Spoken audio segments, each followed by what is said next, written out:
Ma, salamat ha. Simula pagkabata, ikaw na ang kasakasama. Gumagamot sa sugat ko sa tuwing nadadapa. Unang nagturo kung paano magsulat at magbasa.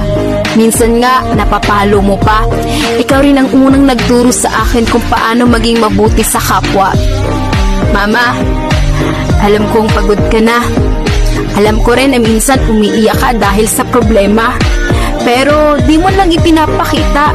Alam ko rin na may nararamdaman ka na dahil sa maghapong paggawa at walang pahinga.